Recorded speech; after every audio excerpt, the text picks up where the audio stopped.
Hello future educators, कैसे हैं आप सब। आज के इस बेहतरीन सेशन में आपका स्वागत है। केबीएस टीजीटी या पीआरटी टीयर 2 की तैयारी कैसी चल रही है आप सबकी। मुझे पता है एग्जाम का प्रेशर बहुत ज़्यादा होगा आप सबके सर पे, लेकिन टेंशन बिल्कुल नहीं लेनी है। हम पूरा टॉपिक कवर करेंगे, ठीक है। और आज जो हम टॉपिक कवर करने वाले हैं वो आपके एग्जाम के लिए सुपर इम्पोर्टेंट है।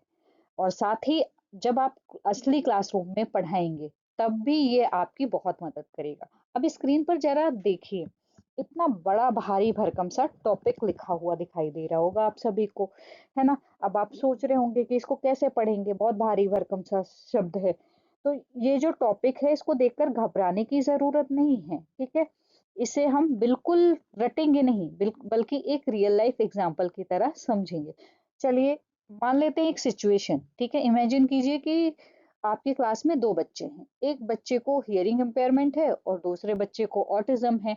अब आप मुझे बताइए, क्या आप दोनों को पढ़ाने के लिए एक ही स्ट्रेटजी अपनाएंगे? बिल्कुल नहीं, राइट। दोनों की ज़रूरतें क्या हैं, अलग हैं, उनके सीखने का तरीका अलग है।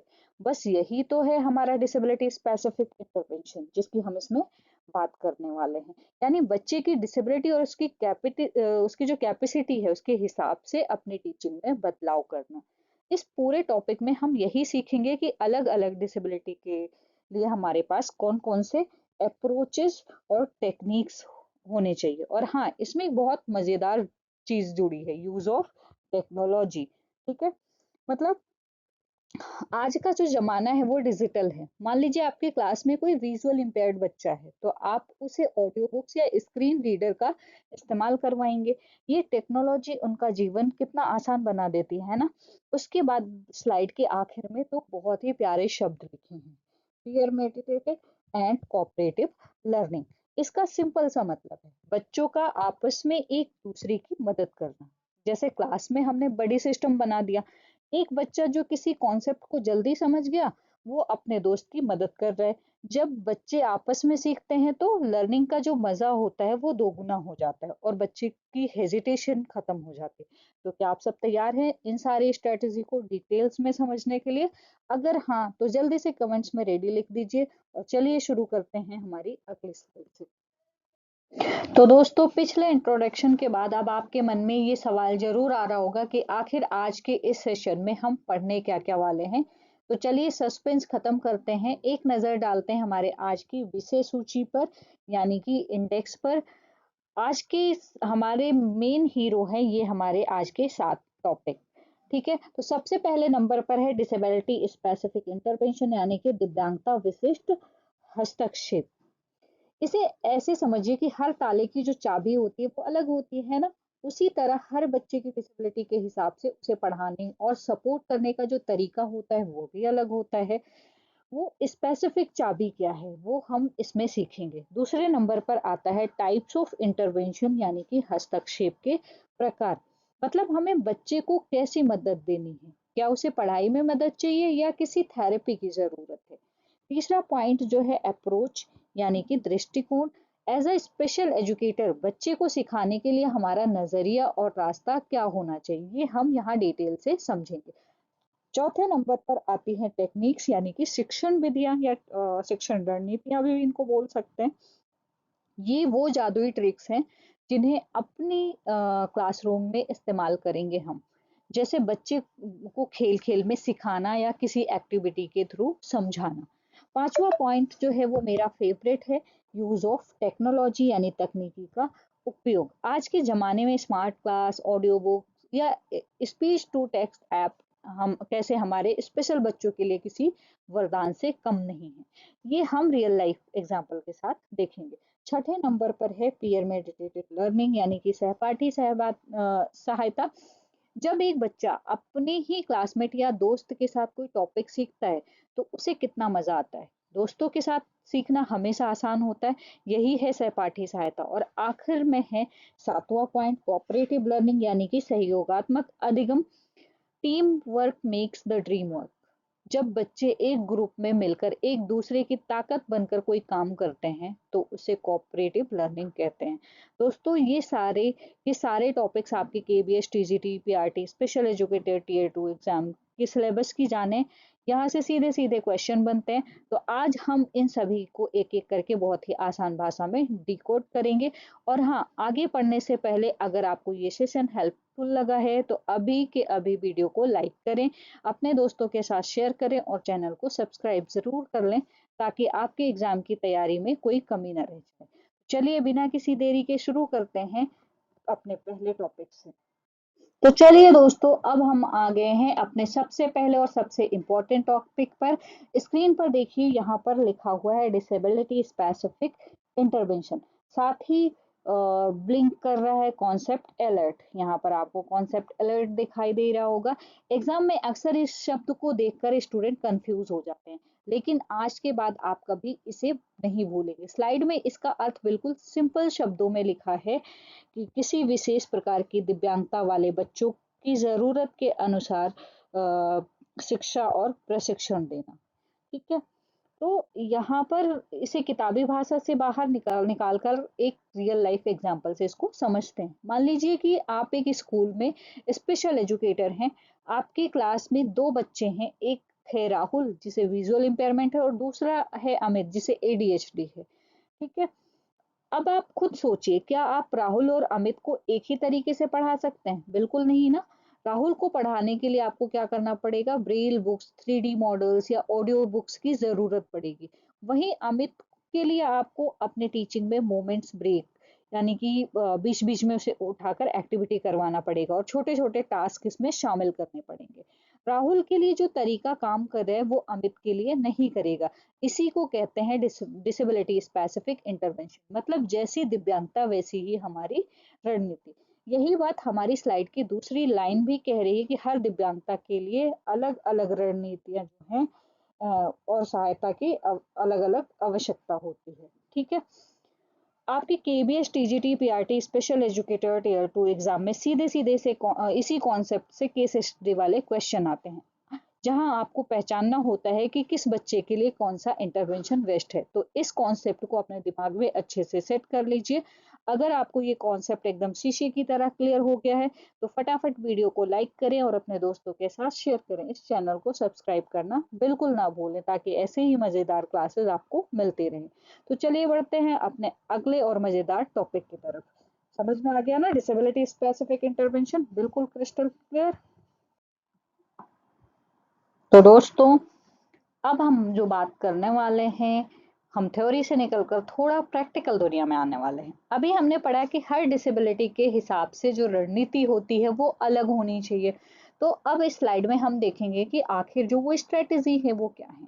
तो स्क्रीन पर एक टेबल दिखाई दे रही होगी, यहाँ पर इसको थोड़ा ध्यान से देखिए आप सभी। ठीक है, एक तरफ लिखा हुआ है दिव्यांगता यानी कि डिसेबिलिटी, दूसरी तरफ है रणनीति सहायता, या फिर इसको इंग्लिश में क्या बोलेंगे, स्ट्रेटेजी या एड्स। ठीक है, तो सबसे पहले हम बात करेंगे यहाँ पर विजुअल इम्पेयरमेंट की, यानी कि दृष्टि बाधित की। अब यहाँ पर मान लीजिए कि आपके क्लास में एक बच्चा है जो ब्लैक बोर्ड पर लिखा नहीं देख सकता, तो क्या उसकी पढ़ाई रुक जाएगी? बिल्कुल नहीं। हम उसके लिए क्या करेंगे? ब्रेल लिपि वाली किताबें लाएंगे। और जो बच्चा देख नहीं सकता वो सुन तो बहुत अच्छे से सकता है ना, इसलिए हम उसे ऑडियो सामग्री देंगे, जैसे रिकॉर्डेड लेक्चर या पॉडकास्ट। अब आते हैं दूसरे पॉइंट पर। यहाँ पर हम उसे क्या दे सकते हैं ऐड में? ब्रेल लिपि, ऑडियो बुक, रिकॉर्डेड लेक्चर, इस तरीके से चीजें हम उसे प्रोवाइड करवा सकते हैं। दूसरा पॉइंट जो है वो है श्रवण बाधित, यानी कि हियरिंग इम्पेयरमेंट।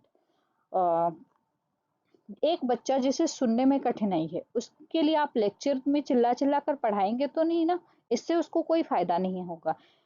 वहां काम आएगी आपकी सांकेतिक भाषा, यानी कि sign language, lip reading, facial expression, gesture, posture, body language. ठीक है, ऑडियो सॉरी विजुअल मटेरियल, ये सारी चीजें वहां पर काम आएंगी। तो जहाँ बच्चा आपके होठों की मूवमेंट को देखकर समझेगा, ठीक है, और आप क्या बोल रहे हैं, इसलिए पढ़ाते समय बच्चे की तरफ हमें क्या करके पढ़ाना चाहिए? फेस करके पढ़ाना चाहिए। ठीक है, तीसरी जो दिव्यांगता है वो है बौद्धिक दिव्यांगता, यानी कि इंटेलेक्चुअल डेवलपमेंटल डिसेबिलिटी। देखो, इन बच्चों का दिमाग चीजों को थोड़ा धीरे प्रोसेस करता है, तो यहाँ आपको कोई भारी भरकम शब्द इस्तेमाल नहीं करना है। आपकी रणनीति क्या होनी चाहिए? सिंपल होनी चाहिए, यानी कि सरल होनी चाहिए। ठीक है, भाषा जो होनी चाहिए वो सिंपल होनी चाहिए और बार बार दोहराने की जरूरत पड़ सकती है। ठीक है, एक ही चीज को हम आसान शब्दों में 2-3 बार रिपीट हमें करना पड़ सकता है। प्यार से समझाइए, बच्चा जरूर सीखेगा। एक्टिविटी बेस्ड लर्निंग हम यहाँ पर करवा सकते हैं। ठीक है, फिर आता है आखिरी में सीखने में कठिनाई यानी कि लर्निंग डिसेबिलिटी। आपने तारे जमी पर मूवी में ईशान अवस्थी को देखा होगा। उसे क्या था, डिसलेक्सिया। वो बहुत होशियार बच्चा था, बस उसे पढ़ने या लिखने के लिए एक ट्रेडिशनल तरीके से प्रॉब्लम होती थी। ऐसे बच्चे के लिए हमें चाहिए विशेष शिक्षण तकनीकी।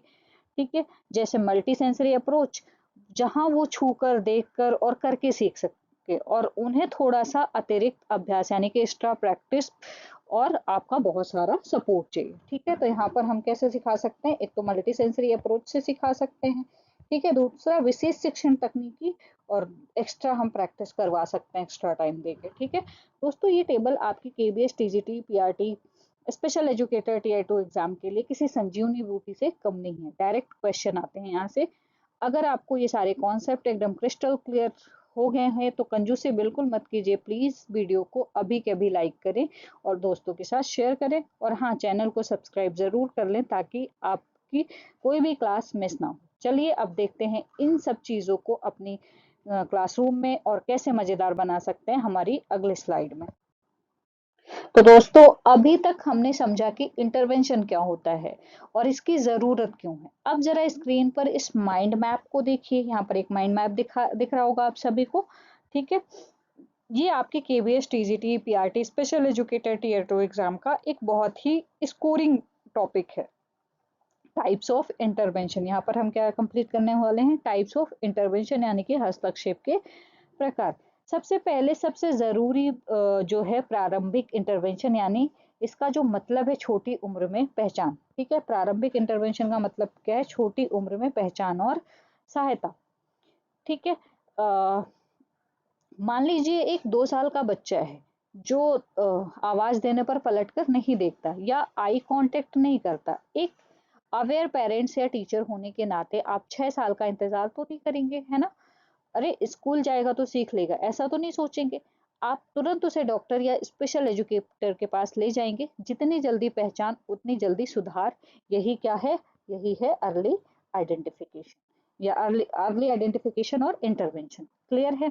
दूसरा है शैक्षणिक इंटरवेंशन। ठीक है, शैक्षणिक इंटरवेंशन यानी कि एजुकेशनल इंटरवेंशन, जिसमें विशेष शिक्षण और विधियों की जरूरत पड़ती है। मान लीजिए आपकी क्लास में एक बच्चा है जिसे बी और डी में हमेशा कंफ्यूजन होती है, तो यहाँ आप उसे डांटेंगे नहीं, बल्कि अपनी विशेष शिक्षण विधियां जो हैं, स्पेशल टीचिंग मेथड यूज करेंगे। आप सैंड पेपर पर लेटर्स बनाकर उसे छू कर फील करवाएंगे। ये एजुकेशनल सपोर्ट है।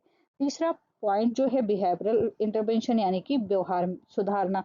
ठीक है, कई बार क्या होता है, बच्चे क्लास में बहुत ज्यादा गुस्सा करते हैं, चीजें फेंकते हैं या दूसरों को मारते हैं। जैसे हाइपर एक्टिविटी का कोई बच्चा है, एडीएचडी का बच्चा है, और वो बहुत ज्यादा गुस्सा करता है। ठीक है, तो ऐसे में उसके व्यवहार को सुधारने के लिए हम बिहेवियर मॉडिफिकेशन ट्रिक यूज करते हैं, जैसे अच्छा काम करने पर उन्हें स्टार देना, पॉजिटिव रेनफोर्समेंट। चौथा है थेरेपेटिक इंटरवेंशन यानी कि चिकित्सकीय हस्तक्षेप। स्पीच एंड ऑक्यूपेशनल थेरेपी इसमें इंक्लूड होती है। अब मान लीजिए अगर किसी बच्चे को बोलने में हकलाहट होती है तो उसे स्पीच थेरेपी की जरूरत होगी। या अगर कोई बच्चा ठीक से पेंसिल नहीं पकड़ पा रहा है तो उसकी फाइन मोटर स्किल्स जो है उसे सुधारने के लिए उसे ऑक्यूपेशनल थेरेपी दी जाएगी। ये सारा मेडिकल और थेरेपी का पार्ट इसमें आता है। फिर आखिर में आता है सामाजिक यानी कि सोशल इंटरवेंशन, सामाजिक हस्तक्षेप, समाज में समायोजन के कौशल सिखाना। दोस्तों आखिरकार तो बच्चे को समाज में ही रहना है ना, उसे समाज में समायोजन कौशल सिखाना यानी कि सोशल एडजस्टमेंट स्किल सिखाना बहुत जरूरी है। जैसे दूसरों से नमस्ते करना, अपनी बारी का इंतजार करना, अपने खिलौने शेयर करना, अपनी टिफिन शेयर करना। ये पांचों उंगलियां मिलकर मुट्ठी बनती हैं और ये पांचों इंटरवेंशन मिलकर एक स्पेशल बच्चे की लाइफ को इंडिपेंडेंट और सक्सेसफुल बनाते हैं। अगर आपको ये माइंड मैप और एग्जाम्पल अच्छे लगे हैं तो प्लीज एक लाइक कर दीजिए। और अब चलते हैं अगली स्लाइड पर जहां हम इसके कुछ और मजेदार अप्रोचेस देखेंगे। वेलकम बैक दोस्तों। अब हमारी स्क्रीन पर जो स्लाइड है वो सिर्फ KBS PRT special educator tier 2 exam के लिए नहीं, बल्कि एक असली टीचर बनने के लिए है। ठीक है, आपकी नींव यानी कि आपकी फाउंडेशन है। यहाँ हम बात करेंगे प्रमुख दृष्टिकोण की, ठीक है, कि अप्रोच की, मतलब एक स्पेशल एजुकेटर के तौर पर बच्चे को पढ़ाने का हमारा नजरिया या फिर जो अप्रोच है वो क्या होना चाहिए। तो इसमें हम देखेंगे कि अप्रोच, सबसे पहले स्टिकी नोट देखिए जहाँ पर लिखा हुआ है समावेशी शिक्षा यानी कि इंक्लूसिव एजुकेशन, सभी बच्चे को एक साथ पढ़ाना। मान लीजिए आपकी क्लास में 30 बच्चे हैं, उनमें से एक बच्चा व्हीलचेयर का इस्तेमाल करता है, एक बच्चे को सुनने में थोड़ी दिक्कत है। समावेशी शिक्षा कहती है इन बच्चों को किसी अलग स्पेशल स्कूल में भेजने की जरूरत नहीं है, वो रेगुलर बच्चों के साथ एक ही क्लासरूम में एक ही बेंच पर बैठकर सीखेंगे, कोई भेदभाव नहीं, सबका साथ सबका विकास। अब आते हैं दूसरे दृष्टिकोण पर। दूसरा दृष्टिकोण क्या है? व्यक्तिगत केंद्रित, यहाँ पर थोड़ा मिसप्रिंट हो गया है, ठीक है, व्यक्ति केंद्रित, चाइल्ड सेंटर्ड, बच्चे की क्षमता और जरूरतों के अनुसार। पुराने जमाने में क्या होता था? टीचर ने ब्लैक बोर्ड पर पढ़ाया, जिसका मन है समझे, जिसका मन है ना समझे, ठीक है। लेकिन हमें ऐसा नहीं करना है, हमें क्या करना है, जो अप्रोच है वो कैसी होनी चाहिए? चाइल्ड सेंटर्ड या फिर लर्नर सेंटर्ड होनी चाहिए, उसको लर्नर सेंटर्ड बनाना है। मतलब बच्चे की क्षमता और ज़रूरत को सेंटर में रखना है। अगर एक बच्चे को पढ़कर समझ नहीं आता लेकिन ड्राइंग करके जल्दी समझ आता है, तो उसे ड्राइंग के थ्रू ही पढ़ाएंगे। बच्चा हमारे तरीके से नहीं सीख पा रहा है तो हमें अपना तरीका क्या करना पड़ेगा? बदलना पड़ेगा, ठीक है। तीसरा और बहुत ही मज़ेदार पॉइंट है मल्टी सेंसरी अप्रोच, ठीक है। देखकर, सुनने, छूने जैसी कई इंद्रियों का उपयोग करते हैं इसमें, ठीक है। तो यानी देखने, सुनने, छूने जैसी कई इंद्रियों का एक साथ इस्तेमाल करना। मान लीजिए आप बच्चे को ए फॉर एप्पल पढ़ा रहे हैं, आप उन्हें असली सेब दिखाएंगे, ठीक है, यानी कि विजुअल, बोलकर सुनाएंगे यानी कि ऑडिटरी, और फिर सैंड पेपर पर बने ए को छूकर फील करवाएंगे यानी कि टेक्टाइल। जब बच्चे को इतने सारे सेंसेस मतलब एक साथ काम करेंगे तो क्या होगा? वो बच्चा उस कॉन्सेप्ट को कभी नहीं भूलेगा, अपनी जिंदगी भर याद रखेगा। तो इसको कहते हैं VAKT approach. Multi sensory approach को क्या बोलते हैं?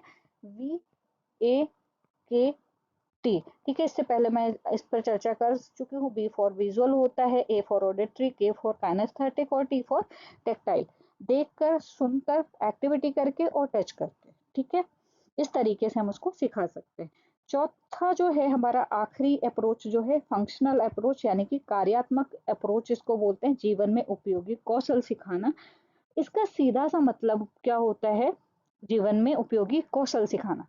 खासकर इंटेलेक्चुअल डिसेबिलिटी वाले बच्चे के लिए ये बहुत ज़रूरी है। उन्हें किताबों में भारी भरकम फॉर्मूले रटाने से ज़्यादा ज़रूरी क्या है? ये सिखाना कि दुकान पर जाकर पैसे कैसे गिनने हैं, यानी कि activity based learning, hands on learning करवानी है। रोड कैसे क्रॉस करनी है या खुद के कपड़े कैसे पहनने हैं, वो पढ़ाई किस काम की जो रियल लाइफ में काम ना है ना। तो दोस्तों, एक अच्छा स्पेशल एजुकेटर वही है इन चारों दृष्टिकोणों को अपनी टीचिंग में जो शामिल करे। मुझे पूरी उम्मीद है कि ये चारों पॉइंट्स आपके दिमाग में एकदम छप गए होंगे। चलिए अब चलते हैं अगले इंपॉर्टेंट टॉपिक की तरफ। तो फ्यूचर स्पेशल एजुकेटर्स, अब हम आगे हैं अपनी चौथी और बहुत ही मजेदार स्लाइड पर, यानी कि शिक्षण विधियां, टीचिंग टेक्निक्स की बात करने वाले हैं हम इसमें, ठीक है। अभी तक हमने अप्रोच समझे, लेकिन एक क्लासरूम में जाकर असल में पढ़ाएंगे कैसे, कौन सी ट्रिक यूज करेंगे, वो ये टेक्निक्स करेंगे। जरा ध्यान से स्क्रीन पर बनी यहाँ पर एक लैडर दिखाई दे रही होगी यानी सीढ़ी दिखाई दे रही होगी, इसको ध्यान से देखिए, ठीक है। अ, और इसके नीचे लिखा है कठिन कार्य को छोटे हिस्सों में बांटकर सीखना, यानी कि छोटे छोटे टास्क, यानी कि टास्क एनालिसिस, ठीक है, यानी छोटे छोटे चरणों में शिक्षण। चलिए इसे एक रियल लाइफ एग्जांपल से समझते हैं। मान लीजिए आपको एक इंटेलेक्चुअल डिसेबिलिटी वाले बच्चे को शर्ट पहनना सिखाना है। आप उसे सीधा शर्ट पकड़ा नहीं सकते, है ना। उसे ये नहीं कह सकते कि सीधा पकड़ो और पहन लो। आपको इस मुश्किल काम को छोटे छोटे स्टेप में तोड़ना पड़ेगा। स्टेप 1 में क्या करना पड़ेगा आपको? कॉलर सीधा पकड़ना है। स्टेप 2 में राइट हाथ, जो मतलब दायां हाथ है, उसको स्लीव में डालना सिखाना है। स्टेप 3 में लेफ्ट हैंड डालना सिखाना है, स्टेप 4 में एक एक करके बटन लगाना सीखना है। ठीक है, जैसे हम सीढ़ी पर एक स्टेप चढ़कर दूसरे मतलब एक एक करके स्टेप चढ़कर कहाँ तक पहुंचते हैं, रूफ तक यानी कि छत तक पहुंचते हैं, वैसे ही किसी भी कठिन काम को छोटे छोटे और आसान हिस्सों में बांटकर सिखाना ही क्या कहलाता है, टास्क एनालिसिस कहलाता है। ठीक है, तो अब आते हैं राइट साइड के पॉइंट्स पर। सबसे पहला पॉइंट्स जो है दोहराव और अभ्यास यानी कि रिपीटिशन एंड प्रैक्टिस, बार बार अभ्यास से सीखना। जैसे कबीरदास जी का एक दोहा है कि करत करत अभ्यास ते जड़मत होत सुजान रसरी आवत जाते तिल पर परत निशान, मतलब जितना ज्यादा आप प्रैक्टिस करते हो वो चीज उतनी ज्यादा मजबूत होती है। ठीक है दोस्तों, हम एक एग्जाम्पल से इसको समझ लेते हैं। जैसे हम बचपन में साइकिल चलाना कैसे सीखते थे, बार बार चलाकर और प्रैक्टिस करके, राइट। हमारे स्पेशल बच्चों को भी कोई कॉन्सेप्ट एक बार समझ में नहीं आता, हमें उन्हें बार बार अलग अलग मजेदार तरीकों से प्रैक्टिकल करवानी पड़ती है ताकि वो चीजें उनके दिमाग में हमेशा के लिए सेट हो जाए। अब दूसरा पॉइंट देखिए क्या है, सकारात्मक प्रोत्साहन यानी कि पॉजिटिव रीइंफोर्समेंट, अच्छे काम पर प्रशंसा पुरस्कार। ठीक है, इसके आगे एक छोटा सा प्यारा सा स्टार दिखाई दे रहा होगा आप सभी को। अगर बच्चा कोई भी छोटा सा काम करे तो उसे तुरंत शाबाशी दे दीजिए, क्लास में ताली बजवाइए, या आप उसकी नोटबुक में एक स्टार लगा दीजिए। इससे क्या होगा, बच्चे का जो कॉन्फिडेंस है वो आसमान छुएगा। ठीक है, अ, फिर आता है तीसरा, मॉडलिंग, उदाहरण देकर सिखाना। ठीक है, इसका मतलब वो है फैशन वाली मतलब फैशन शो वाली मॉडलिंग बिल्कुल नहीं है इसका मतलब। इसका मतलब है उदाहरण देकर समझाना। जैसे आपने बैंडोरा की थ्योरी पढ़ी है, ठीक, बैंडोरा की थ्योरी में बैंडोरा क्या करते हैं, एक बच्चे का ऑब्जर्वेशन, मतलब उनका जो उन्होंने लर्निंग ये दी है कि लर्निंग किस तरीके से होती है, ऑब्जर्वेशन बेस होती है, मतलब हम जैसा दूसरों को देखते हैं वैसा सीखते हैं। तो उन्होंने क्या किया था, एक बोबो डॉल पे प्रैक्टिस की थी। ठीक है, एक बच्चे को बोबो डॉल देकर उसे एक कमरे में बिठा दिया था और उसको मूवी दिखाई थी। अब वो बच्चा जिस तरीके से वो कैरेक्टर का बिहेवियर देख रहा था वैसा ऑब्जर्व करके खुद वो सीख रहा था, वैसा दोहरा रहा था। ठीक है, तो अ, मतलब यहाँ पर मॉडल को हम जैसा देखते हैं, ठीक है, हम जैसा ऑब्जर्व करते हैं वैसा सीखते हैं। ठीक है, बच्चे हमेशा क्या करते हैं, अपने टीचर की नकल करते हैं और कहते हैं कि अगर करते हैं ना, अगर आप चाहते हैं कि बच्चा क्ले से एक बॉल बनाए तो इंस्ट्रक्शन देने के बजाय पहले आपको क्या करना पड़ेगा, खुद अपने हाथों से बॉल बनाकर दिखानी होगी, आपको खुद एक मॉडल बनना होगा। ठीक है, और आखिरी पॉइंट है दृश्य सामग्री यानी कि विजुअल एड्स, चार्ट, चित्र, मॉडल आदि का प्रयोग। ठीक है, तो यहाँ पर अगर हम बात करें, हम जो सुनते हैं वो शायद हम भूल भी जाएं, लेकिन जो देखते हैं वो याद रहता है। इसलिए अपनी क्लास में हमेशा चार्ट्स, रंग बिरंगे चित्र और 3D मॉडल्स का यूज करके, खासकर हियरिंग इम्पेयर्ड या लर्निंग डिसेबिलिटी वाले बच्चों के लिए ये विजुअल एड्स किसी जादू की तरह काम करते हैं। तो दोस्तों ये तो पांचवा जादुई टेक्निक्स है। ठीक है, ये 5 जादुई टेक्निक्स आपको समझ में आ गई तो आपको एक बेहतरीन स्पेशल एजुकेटर के रूप में, ठीक है, अगर आपको ये सीडी वाला एग्जाम्पल और बाकी टेक्निक्स अच्छे से समझ में आ गई है तो फटाफट इस वीडियो को लाइक कर दीजिए और बढ़ते हैं हम अपने नेक्स्ट स्लाइड पर। वेलकम बैक दोस्तों, अब हम आ गए हैं अपने पांचवें और आज के डिजिटल जमाने के सबसे फेवरेट टॉपिक पर, यानी कि तकनीकी का उपयोग, यूज ऑफ टेक्नोलॉजी। ठीक है, जो आप सब जानते हैं कि आज के टाइम में मोबाइल या लैपटॉप के बिना हम अपना एक दिन भी इमेजिन नहीं कर सकते, तो फिर हमारे स्पेशल बच्चों की एजुकेशन इसके बिना कैसे अधूरी रह सकती है। स्लाइड की पहली लाइन ही इसी बात का सबूत है, तकनीकी शिक्षा को आसान और प्रभावी बनाती है। अब स्क्रीन पर बने इस बड़े से लैपटॉप को ध्यान से देखिए, यहाँ पर एक लैपटॉप दिखाई दे रहा होगा। अब आप कहेंगे पुराने जमाने का लैपटॉप है, अपडेटेड नहीं है, कोई बात नहीं। ठीक है, ये एक चित्र है, तो ये सिर्फ एक डिब्बा या मशीन नहीं है, ये हमारे कई स्पेशल बच्चों के लिए दुनिया से जुड़ने का एक बहुत बड़ा रास्ता है। चलिए इसके 3 जादुई टूल्स को रियल लाइफ सिचुएशन से समझते हैं। पहला तीर जा रहा है किसकी तरफ, स्क्रीन रीडर की तरफ, दृष्टिबाधित छात्रों के लिए। ठीक है, अब मान लीजिए आपकी क्लास में एक बच्चा है जो देख नहीं सकता, ठीक है। अब वो देख नहीं सकता तो क्या वो कंप्यूटर यूज नहीं करेगा? बिल्कुल करेगा। स्क्रीन रीडर एक ऐसा स्मार्ट सॉफ्टवेयर है जो स्क्रीन पर लिखे हर एक शब्द को जोर से पढ़कर सुनाता है। बच्चा सिर्फ सुनकर नोट समझ लेता है और इंटरनेट चला लेता है ना कमाल की चीज। ऐसे मोबाइल फोन में एक्सेसिबिलिटी का ऑप्शन होता है, उसमें जाकर आप देखेंगे टॉक बैक। जो टॉक बैक होता है वो भी जब ऑन हो जाता है तो बहुत बार मोबाइल बोलने लगता है, हम उसको मतलब आसानी से बंद नहीं कर पाते।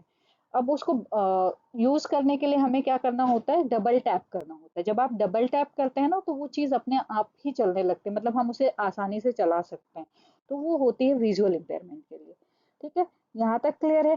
फिर आते हैं दूसरी तीर की तरफ। अब यहाँ पर देखिए, स्पीच टू टेक्स्ट यानी कि लिखने में कठिनाई वालों के लिए। कुछ बच्चे ऐसे होते हैं जिन्हें सीपी है या फाइन मोटर स्किल्स में दिक्कत है, जिससे उन्हें क्या होता है, पेन पकड़ने या लिखने में बहुत परेशानी होती है। उनके लिए ये टूल जो है किसी आजादी से कम नहीं है। बच्चा बस माइक में बोलेगा और कंप्यूटर वाले मतलब कंप्यूटर क्या करेगा, उसे खुद ब खुद स्क्रीन पर टाइप कर देगा। बच्चे की नॉलेज बिना किसी रुकावट के सामने आ जाएगी। ठीक है। तीसरा है हियरिंग एड्स। ठीक है, यानी कि श्रवण बाधित बच्चों के लिए। ये तो आप सबने देखा होगा, जो बच्चे श्रवण बाधित हैं, जिन्हें सुनने में कठिनाई है, ये छोटी सी मशीन उनके कानों में क्या करती है, आवाज को क्लियर कर देती है। जो हियरिंग एड है, एक हम बोल सकते हैं इलेक्ट्रॉनिक डिवाइस है। ठीक है, जो क्या करती है, उनकी जो क्षमता है उसके हिसाब से फ्रीक्वेंसी और इंटेंसिटी को क्लियर करके उनके कानों तक भेजती है। ठीक है, तो ये क्या करते हैं, आवाज को एम्पलीफाई करने का काम करती है। इससे वो क्लास के में टीचर की बात आसानी से सुन पाते हो। और हाँ, आखिरी में ये चमकता हुआ स्टार आप सभी को दिखाई दे रहा होगा। ठीक है, इसको ध्यान से देखिए, educational apps, digital learning tools. आजकल इंटरनेट पर इतने सारे इंटरेक्टिव गेम्स ऐप मौजूद हैं कि इंटेलेक्चुअल डिसेबिलिटी या ऑटिज्म वाले बच्चे खेल खेल में मैथ्स, पोयम और लैंग्वेज सीख जाते हैं। तो दोस्तों, एज ए स्पेशल एजुकेटर आपको इन सब टेक्नोलॉजी की नॉलेज होना बहुत ज़रूरी है। ठीक है, अब हम बढ़ते हैं अपने नेक्स्ट स्लाइड की तरफ। तो एजुकेटर्स, पिछली स्लाइड में हमने देखा कि कौन कौन सी नई टेक्नोलॉजी आ गई है। अब सवाल ये उठता है कि आखिर क्लासरूम में इन मशीनों और सॉफ्टवेयर को लाने का फायदा क्या है।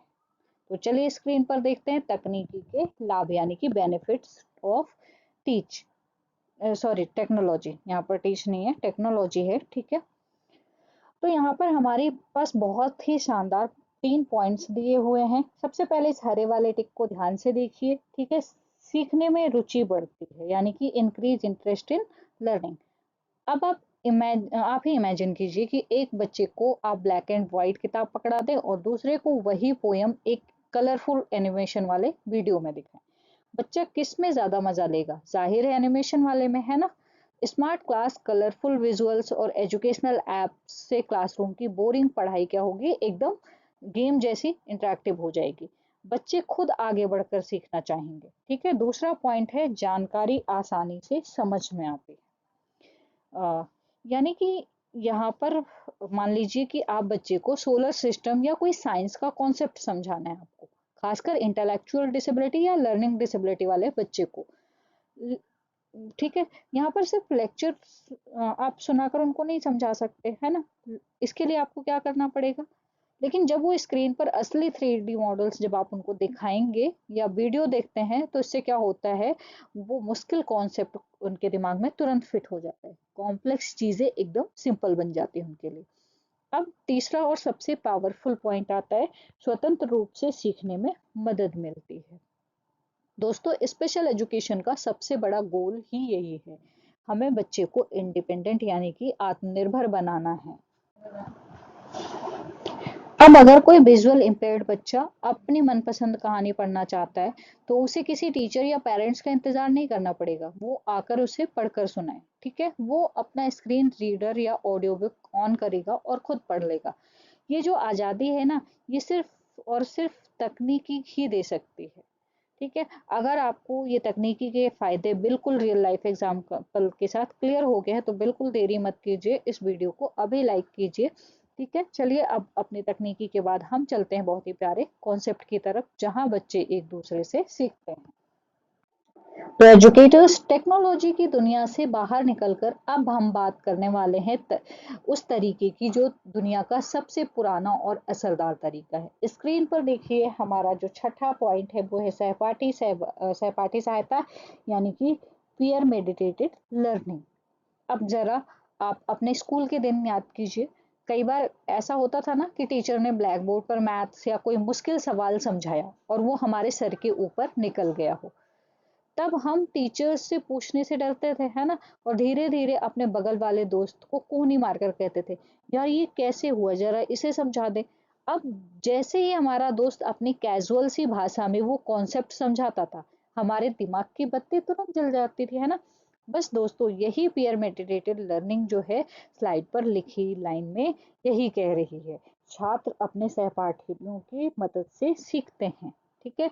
स्पेशल एजुकेशन में और इंक्लूसिव क्लासरूम में ये तरीका किसी जादू की तरह काम करता है। इसे हम बडी सिस्टम भी कहते हैं या पेयर ट्यूटरिंग भी कहते हैं, पेयर सिस्टम भी कहते हैं। ठीक है। पहला पॉइंट इसमें लिखा है, एक अच्छा छात्र दूसरे छात्र को समझाता है। मान लीजिए आपके क्लास में एक बच्चा है जिसे लर्निंग डिसेबिलिटी है और उसे रीडिंग में दिक्कत आ रही है। आप उसे उसकी जोड़ी एक ऐसे बच्चे के साथ बना देते हैं जिसकी रीडिंग बहुत अच्छी है। अब वो क्या करेगा, पीयर ट्यूटर यानी पढ़ाने वाला साथी उसकी मदद करेगा। उससे फायदा क्या होगा, बच्चा बिना डरे किसी झिझक के अपने दोस्त से सवाल पूछ पाएगा, क्योंकि दोस्त के बीच कोई टीचर वाला डर नहीं होता है। दूसरा उदाहरण है समूह में मिलकर अभ्यास करना। जब बच्चे ग्रुप्स में बैठकर साथ में काम करते हैं तो वो सिर्फ एकेडमिक्स में ही सीखते हैं, सॉरी एकेडमिक्स ही नहीं सीखते हैं, बल्कि उनके अंदर सोशल स्किल्स भी डेवलप होती है। वो आप अपनी बारी का इंतजार करना, दूसरों की बात सुनना, शेयरिंग, एडजस्टमेंट, एक दूसरे को रिस्पेक्ट देना, ठीक है, ये सारी चीजें सीखते हैं। तो आपके KVS, TGT, PRT, special educator tier 2 के एग्जाम्स में पेडागोजी के सेक्शन में ये एक बहुत ही पॉजिटिव कीवर्ड माना जाता है। अगर किसी ऑप्शन में बच्चे एक दूसरे की मदद करके सीख रहे हैं तो 99% चांस है कि वो सही उत्तर होगा।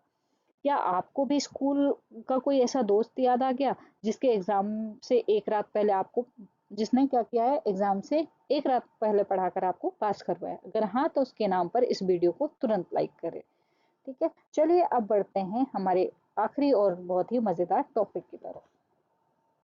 तो एजुकेटर्स, पिछली स्लाइड में हमने बात की बड़ी सिस्टम यानी सहपाठी सहायता के बारे में। अब आप सोच रहे होंगे कि मैम, बच्चे को आपस में ही पढ़ाना है तो हमें टीचर की क्या जरूरत है? ठीक है। अरे, आपकी ही तो सबसे बड़ी जरूरत है इसी पूरे सिस्टम को मैनेज करने के लिए। अब जरा स्क्रीन पर इस हरे रंग के एरो को ध्यान से देखिए। ठीक है, ये तीर दिख रहा है, हमारे बच्चों की ग्रोथ को दिखा रही है। जब बच्चे एक दूसरे की मदद से सीखते हैं तो क्या क्या फायदे होते हैं, चलिए इन बॉक्सेस को डिकोड करते हैं। सबसे पहले जो बॉक्स है वो है सामाजिक संबंध मजबूत होते हैं, सोशल रिलेशनशिप बिकम स्ट्रॉन्गर। जरा सोचिए, एक स्पेशल नीड्स वाला बच्चा जो क्लास में एकदम चुपचाप अलग थलग, मतलब आइसोलेटेड फील करता है, जब आप उसे किसी रेगुलर बच्चे के साथ एक ग्रुप एक्टिविटी या असाइनमेंट में डाल देते हैं तो क्या होता है, वो आपस में बात करते हैं, टिफिन शेयर करते हैं और देखते ही देखते अच्छे दोस्त बन जाते हैं। उसका जो आइसोलेशन है वो खत्म हो जाएगा ना, उसका अकेलापन जो है वो दूर हो जाता है ना, कमाल की बात। दूसरा फायदा देखिए, इससे क्या होता है, उसके आत्मविश्वास में बढ़ोतरी होती है, यानी कि आत्मविश्वास बढ़ता है, सेल्फ कॉन्फिडेंस इंक्रीज। मान लीजिए एक बच्चे को कोई सवाल समझ नहीं आ रहा है, वो पूरी क्लास के सामने पूछने से घबराता है, लेकिन जब वो धीरे से अपने बगल वाले दोस्त से पूछता है और उसका दोस्त उसे समझा देता है तो उसे लगता है, अरे वाह, ये तो मुझे भी समझ में आ गया, मैं भी कर सकता हूँ। ये जो मैं भी कर सकता हूँ वाली फीलिंग है ना, यही बच्चे का कॉन्फिडेंस जो है आसमान तक लेके जाती है। फिर तीसरा पॉइंट जो इस तीर के आगे बढ़ रहा है, ठीक है, वो है समानता। ठीक है, समानता यानी कि इक्वालिटी। यहाँ पर ये थोड़ा गलत हो गया है, ठीक है, इसको आप सही कर लीजिएगा। समानता, समानता का मतलब क्या है, इक्वालिटी। ठीक है, यानी कि या आपसी समझ हम बोल सकते हैं। दोस्तों, टीचर और स्टूडेंट के बीच हमेशा एक छोटी सी लाइन, एक छोटी गैप होती है, लेकिन दोस्तों के बीच कोई गैप नहीं होता। दोनों बराबर होते हैं। जब वो साथ पढ़ते हैं, एक रेगुलर बच्चा भी सीखता है कि हाँ, मेरे इस दोस्त को थोड़ी दिक्कत है, ठीक है, लेकिन ये मेरा दोस्त है और मुझे इसकी मदद करनी चाहिए। इससे क्लासरूम में एम्पैथी और समानता का माहौल बनता है। और साफ सबसे आखिरी पॉइंट जो है, सीखना आसान और रोचक बनाता है। ठीक है, learning become easy and interesting. किताबों की भारी भरकम भाषा किसी को पसंद नहीं है, लेकिन जब वो चीज एक दोस्त अपने कैजुअल भाषा में मजाक मस्ती करते हुए, कोई गेम खेलते हुए समझाता है, तो पढ़ाई बोरिंग लेक्चर नहीं बल्कि एक मजेदार खेल बन जाती है। तो दोस्तों याद रखिएगा, आपकी KVS TGT PRT special educator tier 2 के एग्जाम में पेयर लर्निंग के इन फायदों पर सीधे सीधे पेडागोजी के क्वेश्चन पूछे जाते हैं। ये सारे पॉइंट्स जो हैं पॉजिटिव कीवर्ड हैं, इन्हें अपने दिमाग में एकदम सेट कर लीजिए। अगर आपको ये ग्रोथ वाला एरो और एग्जाम्पल्स अच्छे से समझ में आ गए हैं, तो अपने फेवरेट दोस्त को याद करते हुए इस वीडियो को अभी लाइक कर दीजिए। चलिए अब बढ़ते हैं हमारे अगले और बहुत ही इंपॉर्टेंट टॉपिक की तरफ। तो एजुकेटर्स, अब हम आ गए हैं आज की लिस्ट के आखिरी और सबसे शानदार टॉपिक पर। स्क्रीन पर देखिए, सहयोगात्मक अधिगम यानी कि कोऑपरेटिव लर्निंग। अब आप सोचेंगे मैम, अभी तो हमने सहपाठी सहायता पढ़ा था, तो ये क्या नई चीज है? देखिए, पीयर लर्निंग में अक्सर दो दोस्त आपस में पढ़ते हैं, लेकिन कोऑपरेटिव लर्निंग का मतलब है टीम वर्क। इसमें पूरी टीम का एक ही गोल होता है। जैसे क्रिकेट की टीम में कोई बॉलिंग करता है, कोई बैटिंग करता है, पर जीतती पूरी टीम है ना। स्लाइड के इस चित्र को ध्यान से देखिए। 5 बच्चे हैं, ठीक है, एक गोला बनाकर खड़े हुए हैं, एक सर्कल बनाकर यहाँ पर खड़े हुए हैं, और इन्होंने एक दूसरे का हाथ पकड़ रखा है। यही है कोऑपरेटिव लर्निंग। इसके नीचे लिखी हुई लाइन पढ़िए, छात्र छोटे समूहों में मिलकर सीखते हैं, ठीक है, और कार्य को पूरा करते हैं। चलिए इसे एक क्लासरूम के रियल लाइफ एग्जांपल से समझते हैं। मान लीजिए अपने 4-4 बच्चों के छोटे छोटे ग्रुप्स बना दिए और उन्हें एक प्रोजेक्ट दिया कि इन्वायरमेंट पर एक चार्ट बनाना है। अब इस ग्रुप में एक बच्चा है जिसे इंटेलेक्चुअल डिसेबिलिटी है। अब टीम वर्क कैसे होगा? एक बच्चा चार्ट पर ड्राइंग करेगा, दूसरा बच्चा अच्छी हैंड राइटिंग में टाइटल लिखेगा, तीसरा बच्चा इंटरनेट से जानकारी ढूंढेगा, और जो हमारा स्पेशल नीड्स वाला बच्चा है उसे हम चार्ट्स में रंग भरने या डिजाइन चिपकाने की जिम्मेदारी देंगे। देखा आपने, हर बच्चे की क्षमता अलग है, लेकिन सबने मिलकर एक ही प्रोजेक्ट को पूरा किया। अब जरा नीचे जो कैरेक्टरिस्टिक दिख रही है, यानी कि विशेषताएं दिख रही हैं, उनको देखिए। तो पहला क्या है? समूह में काम, यानी कि ग्रुप वर्क, सब मिलकर एक साथ काम करते हैं। दूसरा क्या है? आपसी सहयोग, ठीक है, और आपसी सहयोग यानी कि सॉरी, म्यूचुअल कोऑपरेशन, एक दूसरे की कमियों को कवर करते हैं और मदद करते हैं। तीसरा और इम्पोर्टेंट, सामूहिक जो है जिम्मेदारी। तीसरा और इम्पोर्टेंट क्या है? सामूहिक जिम्मेदारी, जो क्या है? Collective responsibility. मतलब अगर चार्ट अच्छा बना तो पूरे ग्रुप को A+ मिलेगा, कोई एक बच्चा नहीं जीतेगा, यहाँ पर क्या जीतेगी? पूरी टीम जीतेगी। और चौथा जो है चर्चा और विचार विमर्श, यानी कि डिस्कशन एंड डेलिब्रेशन। बच्चे आपस में आइडियाज शेयर करते हैं और खुलकर बात करते हैं।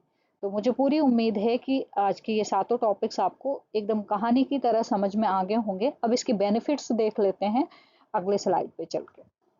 तो एजुकेटर्स, अभी तक हमने समझा कि कोऑपरेटिव लर्निंग या सहयोगात्मक अधिगम क्या होता है। अब आखिरकार इस मजेदार तरीके के फायदे क्या हैं? जरा स्क्रीन पर बने इस चित्र को ध्यान से देखिए। ये क्या है? यहाँ पर एक पजल दिखाई दे रहा होगा आप सभी को, ठीक है। ये जो पजल है, आप सब ने कभी ना कभी पजल जोड़ा होगा। पजल का कोई भी एक टुकड़ा आपस में पूरा नहीं होता, लेकिन जब सारे टुकड़े आपस में जुड़ जाते हैं तो एक खूबसूरत तस्वीर बन जाती है। बिल्कुल ऐसा ही होता है हमारी क्लासरूम में। हमारे सारे बच्चे इन पजल्स के टुकड़ों की तरह हैं, जिनकी अपनी अपनी अलग अलग खूबी होती है। चलिए, जब ये आपस में जुड़ते हैं तो क्या लाभ होता है? सबसे पहले पीला वाला पजल आपको दिखाई दे रहा है, ठीक है, ये टुकड़ा दिखाई दे रहा है, इसको ध्यान से देखिए। मान लीजिए यहाँ पर टीम वर्क की भावना विकसित होती है, ठीक है। मान लीजिए आपकी क्लास में बच्चों को एक साइंस वर्किंग मॉडल बनाने को दिया। अब इसमें रेगुलर बच्चे भी हैं और स्पेशल नीड्स वाले बच्चे भी हैं। कोई कार्डबोर्ड काट रहा है, कोई फेविकोल लगा रहा है, कोई पेंट कर रहा है। जब वो साथ काम करते हैं तो उनके अंदर मैं की भावना खत्म हो जाती है और हम की भावना आ जाती है। यही टीम वर्क उन्हें रियल लाइफ में एक अच्छा इंसान बनाता है। दूसरा जो ग्रीन वाला पजल आपको दिखाई दे रहा है, इसको ध्यान से देखिए। ठीक है, समस्या समाधान कौशल इससे बढ़ता है, यानी कि प्रॉब्लम सॉल्विंग स्किल्स जो होती है वो इंक्रीज होती है। अकेले काम करते हुए अगर कोई मुश्किल आ जाए तो बच्चा जल्दी हार मान लेता है कि मुझसे नहीं हो रहा है। लेकिन अगर जब ग्रुप में ये मुश्किल आती है तो चार दिमाग एक साथ काम करते हैं। एक दोस्त कहता है अरे भाई ऐसे नहीं, इसको इस तरीके से जोड़कर देखते हैं। इसमें बच्चों में मुश्किल का सामना करने का और हल निकालने का कौशल डेवलप होता है। अब तीसरा जो नीला पेज दिखाई दे रहा है आप सभी को, ठीक है, इसकी बात करें, सीखने की गुणवत्ता बेहतर होती है। ठीक है, बेटर क्वालिटी ऑफ लर्निंग। जब बच्चे सिर्फ टीचर को सुनते हैं, यानी कि पैसिव लर्निंग, तो वो जल्दी भूल जाते हैं। लेकिन जब वो ग्रुप में आपस में चर्चा करते हैं, एक दूसरे से सवाल पूछते हैं और खुद करके सीखते हैं, यानी लर्निंग बाय डूइंग करते हैं, तो वो कॉन्सेप्ट सीधा उनके लॉन्ग टर्म मेमोरी में चला जाता है। लर्निंग की क्वालिटी एकदम टॉप क्लास हो जाती है। ठीक है दोस्तों, ये पजल वाले तीनों पॉइंट्स आपके KBS TGT special educator tier 2 के एग्जाम के लिए गोल्डन कीवर्ड्स हैं। पेडागोजी के सेक्शन में जहां भी आपको टीम वर्क और प्रॉब्लम सॉल्विंग दिखे, समझ जाइए वही आपका सही उत्तर है। अगर आपको पजल वाला ये एग्जांपल्स पसंद आया तो कॉन्सेप्ट जो है वो क्लियर हो गया है, तो कंजूसी कैसी, जल्दी से जल्दी इस वीडियो को लाइक करें, अपने दोस्तों के साथ शेयर करें और अपनी पक्की तैयारी के लिए हमारे इस चैनल को सब्सक्राइब करना मत भूलें। तो चलिए मिलते हैं अगले वीडियो में एक नए और धमाकेदार टॉपिक के साथ। तब तक के खुश रहिए, सीखते रहिए। Thank you.